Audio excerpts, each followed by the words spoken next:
오늘 우리는 로마서 10장에 있는 말씀을 함께 보았습니다. 이 말씀 우리가 너무나도 잘 알고 있는 말씀이라고 생각됩니다. 믿음의 사람들이라고 한다면 우리가 성경을 좀 읽고 또 예수님을 구주로 고백하고 또 믿음의 자녀라고 우리가 고백하는 그런 그리스도인들이라면 오늘 사도 바울이 우리에게 전해준 이 로마서 10장의 말씀은 우리에게도 너무나도 중요하고 너무나도 구원의 핵심의 그런 말씀이 아닐까 생각되어집니다. 오늘 특별히 로마서 10장 10절의 말씀 다시 한번 여러분들 우리가 함께 봉독해 보도록 하겠습니다. 10절의 말씀에 뭐라고 기록하고 있지요? 사람이 마음으로 믿어 의에 이르고 입으로 시인하여 구원에 이르느니라. 사람이 마음으로 믿어 의에 이르고 입으로 시인하여 구원에 이른다라고 말씀하고 있습니다. 무엇을 마음에 믿고 무엇을 입으로 시인하라고 할 때에 구원을 얻는다고요? 그것은 바로 9절에 기록되어져 있지요. 내가 만일 내 입으로 예수를 주로 시인하면 또 하나님께서 그를 죽은 자 가운데서 살리신 것을 내 마음에 믿으면 구원을 받으리라. 무엇을 내 마음에 믿으면 구원을 얻는다고요? 예수가 바로 나의 주가 되심을 시인하고 또 하나님께서 그 죽은 자 가운데서 다시 살리신 예수를 믿기만 한다면 우리가 구원을 얻는다라고 오늘 사도 바울은 우리에게 로마서를 통해서 말씀하고 있습니다. 이것은 우리에게 있어서 믿음의 확실한 증거요 고백이라고 할 수 있습니다. 여러분, 인류 최초의 살인사건은 어디에 기록되어져 있습니까? 창세기 4장에 등장하고 있습니다. 인류의 조상이라고 이야기할 수 있는 아담에게 두 아들이 있었잖아요. 가인과 아벨, 이 두 아들이 있었는데 형 가인이 동생 아벨을 죽이게 된 사건이 바로 이 4장에 기록되어져 있는데 왜 형 가인이 동생 아벨을 죽였습니까? 우리가 너무나도 잘 알고 있지 않습니까?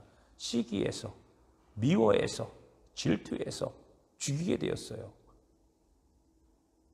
어떤 큰 잘못이 있어서 죽인 것도 아닙니다.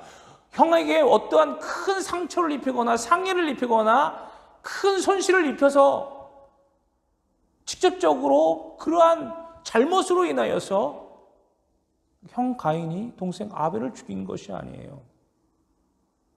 왜? 마음에 시기와 질투와 미움과 분노가 있었기 때문입니다.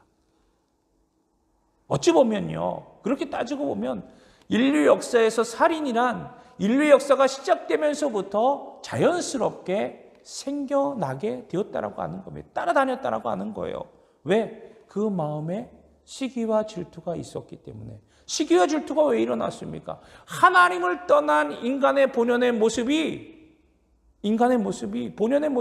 하나님을 떠났기 때문에 그것이 파괴되어지고 그 안에 하나님의 본성이 감춰지고 인간의 내적인 모습, 즉 자기를 내세우고 자기를 뽐내려고 하고 자기를 드러내려고 하고 자기를 위한 모든 것들이 계속 쌓여져 가다 보니까 자연스럽게 생겨난 죄악의 모습이라고 하는 거예요. 그리고 우리가 잘 알고 있는 또 하나의 사건이 나타나지 않습니까? 창세기 37장에 보면 너무나도 잘 알고 있는 말씀 아닙니까? 여러 형들이 그 한 동생을 시기하고 질투해서 어떻게 합니까? 동생을 죽이려고 하는 장면이 또 나옵니다. 이 내용이 무엇입니까? 바로 야곱의 아들 요셉의 이야기입니다. 즉 우리의 인간 사회에서 있어서 우리가 관계 속에서 이 시기와 질투와 분노와 이 미움은 끊을래야 끊을 수 없는 인간의 죄악된 본질적인 모습이라고 성경은 우리에게 기록하고 있습니다. 그런데 그것만 있는 것이 아니잖아요.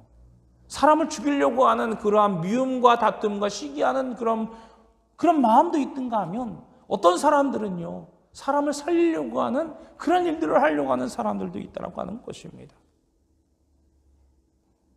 우리가 흔히들 사람을 죽였을 때는 뭐라고 하지요? 살인이라고 합니다. 그런데 사람을 살리려고 하는 것은 무엇이라고 합니까? 사람을 살렸을 때 그것을 구원이라고 이야기합니다. 구원, 쉽게 말해서 구원은 사람을 살리는 거예요. 우리는 하나님의 은혜로서 구원받은 하나님의 자녀라고 이야기합니다. 우리가 구원받았다고 하는 것은 무엇입니까? 성경적인 구원은 우리가 육신의 죽음에서부터 해방된 것도 있지만 우리의 영적인 죽음에서부터 해방되었던 것을 의미하고 있다고 하는 것입니다. 사람은 누구를 막론하고요, 어떠한 부와 명예와 권력과 힘이 있다 할지라도 누구나 다 죽게 마련입니다. 아무리 힘이 센, 아무리 권력자, 아무리 부가 많아도 사람은 누구나 다 죽을 수밖에 없는 그런 존재예요. 유한한 존재라고 하는 것입니다. 유한한 존재예요. 무한할 수가 없습니다. 사람은 무한한 존재가 아니에요. 우리는 그것을 자꾸 착각합니다. 그래서 어떻게 하면 조금 더 무한하게 살 수 있을까? 어떻게 하면 더 오래 살 수 있을까? 그런 것들을 연구하지 않습니까? 그런데 누구나 반드시 죽는 것은 하나님께서 우리에게 정하신 순리요 이치라고 하는 것을 우리는 깨달아야 합니다. 그런데 물론 오래 살면 살수록 좋잖아요. 오래 살고 싶은 것은 우리의 욕망 중에 하나이기도 합니다. 오래 산다고 하는 것이 나쁜 것이 아닙니다. 그런데 어떻게 살아가느냐, 어떤 모습으로 살아가느냐라고 하는 것이 우리에게는 더 중요하다고 하는 것입니다. 사실 우리는요, 이미 죽을 수밖에 없는 존재지만, 육신적으로는 죽을 수밖에 없는 존재지만, 우리가 성경적으로 말하는 우리의 육의 부활, 구원에 이르는 우리의 믿음이 있기 때문에 우리는 이미 죽음도 이길 수 있는 그러한 믿음의 사람, 하나님의 자녀가 되었음을 우리는 고백하고 있지 않습니까?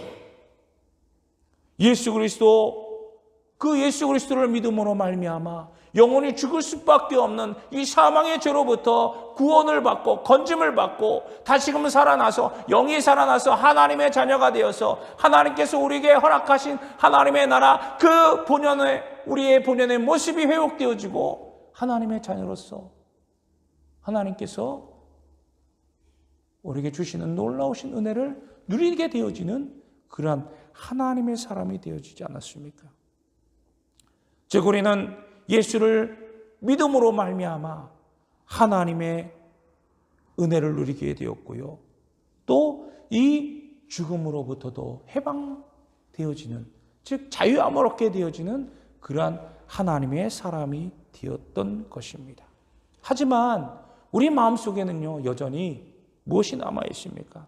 아직도 미움과 원망과 시기와 질투가 남아 있지 않습니까?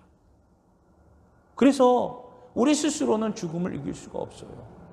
예수 그리스도로 말미암아 이 죽음으로 또 자유함을 얻긴 얻었지만, 그렇다고 해서 내 스스로가 이 죽음을 끊임없이 이길 수 있는 그러한 힘은 없다라고 하는 겁니다. 아이러니하게도. 왜? 나 혼자서 그것이 죽음을 이길 수 있는 것이 아니었기 때문에 예수 그리스도의 힘, 예수 그리스도의 도움, 예수 그리스도의 은혜가 있었기에 우리가 죽음으로부터 해방되고 자유함을 얻은 것이지 내 스스로가 얻을 수 있던 것은 아니었다는 건 사실을 우리는 다시 한번 깨달아야 된다고 하는 겁니다. 가인이 아벨을 죽인 것도 질투와 시기심이었고요. 또 요셉의 그 형들이 요셉을 죽이려고 했고, 또 애굽 상인의 그러한 종으로 노예로 팔아버린 것도 바로 무엇 때문입니까? 죽이려고 했던 그 마음을 품었던 것도 바로 시기와 질투 때문이 아니었습니까? 오늘날 세상에서도 얼마나 많은 끔찍한 살인이 일어납니까? 묻지마 범죄도 일어나고요. 알 수 없는, 왜 살인이 일어났는지도 모르는 채 그런 끔찍한 범죄가 얼마나 많이 일어납니까? 거기에 거의 90%는요, 시기와 질투, 분노와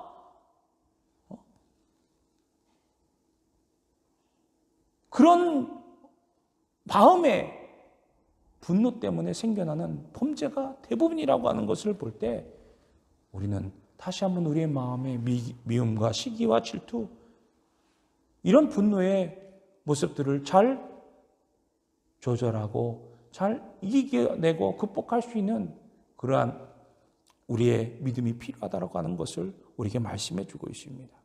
사도 요한도요, 요한 1서에서 말씀하기를 뭐라고 말씀하고 있습니까? 자기의 형제나 자매를 미워하는 사람은 누구나 다 살인자다라고 분명하게 우리에게 말씀하고 있어요. 사랑하는 성도 여러분, 우리는 어쩌면 어쩔 수 없이 우리의 마음 속에는 성경이 말하는 살인자의 요소들이 조금씩은 남아있다고 하는 겁니다. 그렇기 때문에 나 혼자서 그것을 극복할 수 없다는 것을 우리는 잘 깨달아야 될 줄로 믿습니다. 그렇다면 우리가 어떻게 해야 되겠습니까? 답은 성경에서 우리에게 말씀해 주고 있지 않습니까? 우리는 분명히 예수를 믿음으로써 말미암아 죄와 죽음에서 벗어나 영생의 은혜, 영생의 축복을 누린 하나님의 자녀들입니다. 그러나 앞서도 말씀드린 것처럼 이런 예수 그리스도로 말미암아 우리가 죄에서 또 죽음에서 해방을 얻은 것이 자유함을 얻은 것이지 나 혼자만의 노력으로 인해서 나 스스로의 결단과 힘으로 인하여서 된 것이 아니기에 우리는 끊임없이 무엇을 해야 되겠습니까? 오늘 사도 바울이 우리에게 이야기했던 것처럼 뭐라고 이야기합니까? 입으로 나는 예수님을 믿는 사람입니다. 예수님은 나의 주의가 되십니다. 예수만이 나의 그리스도가 되십니다라고 끊임없이 우리의 입술로 고백해야 된다라고 오늘 사도 바울은 우리에게 그렇게 말하고 있는 거예요. 왜? 나 혼자서 되어진 것이 아니라 우리는 예수 그리스도로 말미암아 죄에서 해방을 얻고 사망으로부터 자유함을 얻고 구원함을 얻었기 때문이라고 하는 사실입니다. 오늘 다시 한번 말씀드리지만 로마서 10장 9절의 말씀에 내가 만일 내 입으로 예수를 주로 시인하며 또 하나님께서 그를 죽은 자 가운데 살리신 것을 내 마음에 믿으면 구원을 얻으리라. 우리가 그것을 굳건하게 믿고 그 믿음으로 말미암아 구원을 얻는 그런 하나님의 자녀가 돼야지 엉뚱한 것을 믿고 엉뚱한 것을 고백하면 안 된다라고 하는 거예요. 계속해서 사도 바울이 이야기하지 않습니까? 사람은 마음으로 예수를 믿을 때에 하나님과의 올바른 관계를 유지할 수 있고 그 은혜를 누리게 된다라고 우리에게 말씀하고 있습니다. 그리고 우리가 끊임없이 우리의 입술을 통해서 하나님만이 나의 구원자가 되시고 예수님만이 나의 주가 되시고 예수님만이 나의 생명과 구원이 되십니다. 나는 예수님으로 말미암아 새 생명을 얻었습니다. 예수님만이 나의 구원자가 되십니다.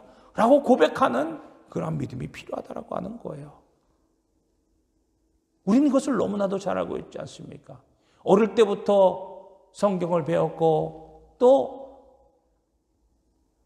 뒤늦게 성경을 배웠다 할지라도 우리는 끊임없이 이 말씀에 얼마나 많이 듣고 얼마나 많이 알고 있습니까? 그럼에도 불구하고 우리가 마음으로 믿는 것은 그래 나 그렇게 믿어 라고 잘하는 것 같지만 실제로 우리 입술로 고백하는 것은 잘 이루어지지 않는 것을 우리는 깨달아야 된다고 하는 거예요. 우리가 예수를 믿는다고 하는 것을 들어놓고 살 때 나는 예수님을 믿는 사람이야 라고 이야기할 때와 그렇지 않을 때의 모습들이 얼마나 다릅니까? 우리는요, 이제 하나님의 자녀로서 떳떳하게 자신 있게 나는 하나님의 사람이라고 고백할 수 있는 그런 믿음의 사람들, 믿음의 자녀가 되기를 주님의 이름으로 간절히 축복합니다. 우리 주님께서도 입으로 주여 주여 하는 자마다 천국에 들어가는 것이 아니라 정말로 마음으로 믿고 우리의 모습으로 보이고 우리의 행동으로 나타낼 때 비로소 그 믿음으로 말미암아 하나님의 나라에 들어갈 수 있음을 우리 주님도 말씀해 주고 계세요. 우리는 구원에 대한 확신이 있어야 될 줄로 믿습니다. 우리는 다 구원에 대한 확신을 가지고 있는 하나님의 사람들인 줄로 믿습니다. 우리가 구원에 대한 확신이 있다면, 즉 구원, 예수님만이 나의 구원자가 되시고 예수님만이 나를 살리셨고 나는 하나님의 자녀임을 우리가 고백하며 그런 확신이 있을 때 우리는 어떤 어려움도 어떤 상황도 어떤 유혹의 손길에서도 우리는 자유로워질 수 있는 것입니다. 세상의 권세 잡은 자, 우리가 흔히 사단이라고 얘기하잖아요. 마귀라고 이야기합니다. 성경에서 세상의 권세 잡은 자, 사단과 마귀의 세력들이 얼마나 우리를 지금도 우는 사자와 같이 찾으려고 지금 다니고 있습니까? 어떻게 하면 잡아먹을까? 어떻게 하면 믿음 있다고 이야기하는 사람들을 어떻게 하면 하나님으로부터 멀어지게 할까라고 지금도 찾아다니고 있음을 여러분 기억하셔야 될 줄로 믿습니다. 사단은요, 세상의 권세 잡은 자들은요, 어떠한 방법과 수단을 동원해서도 하나님과의 관계를, 하나님의 사람들을 그냥 내버려 두지 않습니다. 관계를 끊어버리려고 합니다. 우리에게 아직까지 욕심이 남아있고 시기와 질투가 남아있음을 알고 그것을 언제든지 이용하려고 하는 그러한 술수와 수단과 방법들을 다 동원하는 것이 사단의 세력들인 줄로 믿습니다. 그런데 우리는 그것을 너무나도 잘 알고 있어요. 이미 말씀을 들어서 너무나도 잘 깨닫고 있습니다. 그런데요, 우리가 그럼에도 불구하고 그런 하나님의 말씀을 기울여야 되고 하나님 말씀대로 살아야 됨에도 그런 것을 잘 알고 있음에도 불구하고 우리가 하나님 말씀보다 자꾸 세상의 권세 잡은 자들, 사단의 세력들, 마귀의 그러한 귀의 유혹에 넘어가서 그 길로 자꾸 빠져드는 것은 무엇 때문일까요? 바로 세상을 두려워하기 때문이에요. 세상을 두려워하기 때문이에요. 왜 세상을 두려워합니까? 하나님의 말씀을 듣다가 세상의 권세 잡은 자 말들을 듣지 않으면, 사단의 말을 듣지 아니고 마귀의 유혹에 따르지 아니하면 세상으로부터 따돌림을 당하거나 아니면 세상으로부터 낮아지거나 세상으로부터 불이익을 당할까 걱정과 두려움과 근심 때문에 우리가 어쩔 수 없이 하나님의 말씀을 따라야 함에도 불구하고 세상을 따라가는 우리들의 모습을 발견하게 된다고 하는 거예요. 사랑하는 성도 여러분, 누가복음 7장 45절 이하의 말씀을 보면 어떤 말씀이 기록되어져 있습니까? 예수님께서 오병이어의 사건을 보여주셨어요. 하나님의 말씀을 들으려고 온 많은 사람들, 5,000명이 넘는 많은 사람들이 하나님의 말씀들을 들으러 모였을 때, 그들이 시장하였을 때 한 어린 소년의 도시락, 오병이어의 그러한 도시락을 통해서 5,000명이 먹고도 12광주리가 남게 되어지는 놀라운 기적을 보여주셨어요. 그리고 나서 주님께서는 제자들에게 호수 건너편으로 건너가라고 말씀하셨습니다. 그리고 주님은 그 제자들이 호수 건너편에 건너가게 하시고서 혼자 산에 올라가서 기도하셨습니다.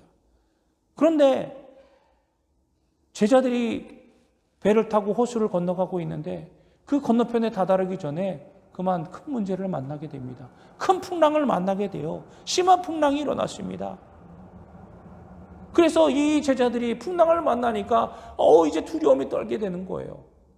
금방이라도 배가 뒤집힐 것 같은 풍랑 때문에 죽음의 고통을 느끼면서 어떻게 하지? 이제 이제 우리가 죽게 되었구나 라고 했을 때 예수님께서는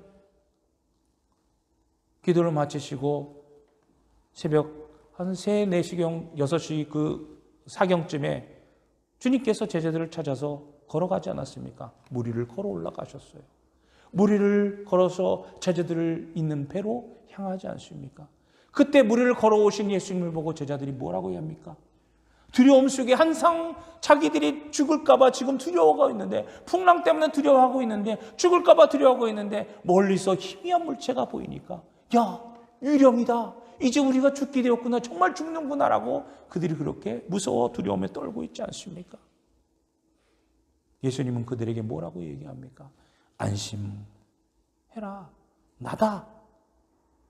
결코 두려워하지 말아라. 두려워하지 말라고 거듭 말씀하시고 재차 말씀하십니다. 그때 베드로가 뭐라고 합니까? 주님이십니까? 주님이세요 정말? 그렇다면 주님, 저로 하여금 우리를 걷게 해주십시오. 주님께 가게 해주십시오. 라고 이야기하지 않습니까? 그때 주님께서 그래 와라 라고 했을 때 주님의 말씀을 듣고 베드로가 어떻게 합니까? 무리를 걷게 됩니다. 무리를 걸으면서 주님께로 가게 될 때 또다시 풍랑이 확 몰아치자 베드로는 주님을 바라보다가 풍랑으로 두려움에 이 바람 때문에 우리가 죽게 되었지. 그 두려움이 순간 그의 마음을 찾아오니까 어떻게 됩니까? 무리를 걷던 그 믿음이 그냥 물속으로 꼬꾸라지는 그러한 경험을 하지 않습니까? 그러면서 베드로는 주님에게, 예수님께 뭐라고 합니까? 예수님, 저를 살려주십시오. 예수님, 저를 살려주세요. 사랑하는 성도 여러분, 예수님은 이 베드로를 보면서 베드로의 손을 잡고 살리면서 뭐라고 말씀하십니까? 믿음이 적은 자여, 왜 의심하느냐? 왜 의심하느냐라고 베드로를 질타하고 계십니다. 예수님만 바라보며 나갔다면 예수님의 손을 붙잡고 안전하게 다시금 배로 돌아가 예수님과 함께 안전하게 육지로 배를 대할 수 있었을 텐데, 그리고 놀라운 은혜와 체험을 했을 텐데, 예수님을 눈앞에 바라보면서도 풍파와 풍랑과 바람으로 인하여서 두려움 속에 빠져서 두려움에 떨면서 그저 가다가 물에 빠지게 되어지는 이 베드로가 바로 우리들의 모습이 아닌가. 우리들도 예수님을 바라본다고 이야기하면서 말씀을 듣고 세상을 향해서 나아가지만, 말씀대로 산다고, 말씀대로 내가 행하겠습니다라고 순종하고 결단하겠다고 기도하면서 나아가지만, 세상을 바라볼 때 세상의 방식과 세상의 모습으로 인하여서 우리가 흔들리고 세상의 방식을 쫓아가는 우리들의 모습을 우리는 발견하지 않게 됩니까? 사랑하는 성도 여러분, 우리는 온전히 주님만을 바라보고 주님만을 확신하는 그런 믿음의 승자가 되기를 주님의 이름으로 간절히 축복합니다. 우리를 흔들리고 우리를 어렵게 만들고 우리를 유혹하는 많은 상황들과 순간들이 얼마나 많이 있습니까? 그때마다 주님은 안심해라, 나다, 내가 너와 함께 있다 라고 끊임없이 우리에게 말씀해 주고 계심을 여러분 믿으시기 바랍니다. 주님을 바라보고 무리를 걸었던 베드로처럼 우리가 주님만 바라보며 주님 앞으로 나아갈 때 우리의 힘과 능력으로는 할 수 없지만 주님의 힘과 능력으로 예수의 이름으로 우리가 일어서서 무리를 걷게 되어지는 그런 놀라운 은혜가 우리의 삶 가운데 충만하게 이루어질 줄을 여러분 믿으시기 바랍니다. 오늘 사도 바울은 우리가 봉독하진 않았지만 이 놀라우신 은혜가 어떻게 이루어진다고 이야기합니까? 성경에 이르되 누구든지 그를 믿는 자는 부끄러움을 당하지 아니하리라 하니 유대인이나 헬라인이나 차별이 없습니다. 한 분이신 주께서 모든 사람의 주가 되사 그를 부르는 모든 사람에게 부요하시도다. 하나님은, 예수님의 사랑은, 예수님의 은혜는 결코 차별이 없는 동일하신 은혜임을 우리에게 말씀해 주고 있어요. 직분 여하를 막론하고 남녀노소를 막론하고 믿음이 강하든 약하든 그것을 막론하고 오직 예수님에 대한 확신을 가지고 있느냐, 구원을 가지고 있느냐, 늘 끊임없이 믿음으로 고백하고 우리 예수로 시인하면서 예수님만을 내가 바라보며 살겠습니다, 예수님만이 나의 주가 되십니다라고 고백하며 나갈 때 우리 주님께서, 우리 하나님께서 우리를 부요케 하시고 우리에게 모든 것을 풍성케 하신다라고 약속해 주고 계심을 여러분 믿으시기 바랍니다. 사랑하는 성도 여러분, 우리 마음속에 있는 미움과 질투는 어찌 보면 다른 사람을 죽이려고 하는 아직까지 남아있는 우리의 죄악의 모습이요 살인의 모습일 줄로 믿습니다. 그러나 예수님은 그 모든 것들을 이기시고 우리의 그 모든 마음까지도 다 이기시고 우리를 살리신 유일하신 하나님의 아들이십니다. 십자가에서 우리의 모든 죄를 담당하시고 우리의 미움과 시기와 질투, 이 모든 것들을 혼자 다 짊어지시고 십자가에서 우리를 대신해서 죽음을 당하시고 우리를 구원하신 분이십니다. 이제 우리도 예수님의 사랑을 본받아 우리가 영원한 생명을 누릴 수 있는 그러한 믿음의 길로 나아가기를 주님의 이름으로 간절히 축복합니다. 오늘 사도 바울은 우리에게 이야기하지 않습니까? 사람이 마음으로 믿어 의에 이르고 입으로 시인하여 구원에 이른다. 무엇을 마음이 믿을 것인고 무엇을 입으로 시인할 것이냐?